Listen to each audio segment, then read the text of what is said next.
So going back to what I was talking about, I had really poured my heart, my time, my energy into something really big and something really important for me.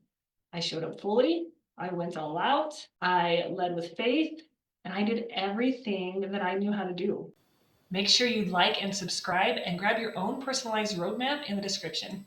But if you've been following my social media, the outcome didn't come or go like I pictured that it would. And immediately it hit this part of me that I didn't know was still so raw and so tender. All right, that old narrative crept back in. Maybe I am too quiet because I am not an outgoing person. Maybe I'm not polished enough. Maybe I am just ordinary. Even though I've done the inner work, I could feel that old version of me trying to chip away at what I know to be true. My worth is not tied to a result. And I even went into that space telling myself that no matter the results, your worth is not tied to this. You are still worthy.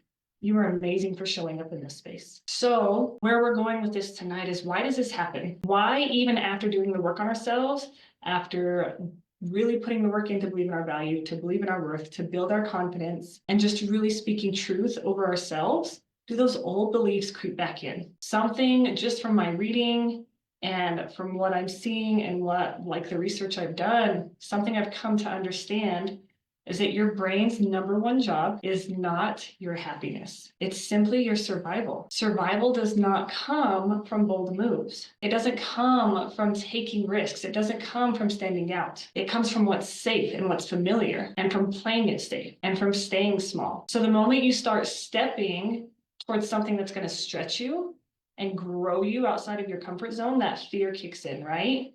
Maybe it's a new goal. Maybe it's a new relationship. Maybe it's launching a new business. Maybe it's as simple as setting a boundary and standing up for yourself. But your nervous system automatically kicks in and says, this is unfamiliar. This could be dangerous, right? It goes into overdrive, and boom, that is when that old voice shows up again. That one that's telling you, don't get too confident. What if they don't like you? Let's not go there. It's not safe. Ladies, it's not because you're weak. It's because at some point in your life, you have learned to listen to those voices. You have learned to play it safe. You have learned to stay small.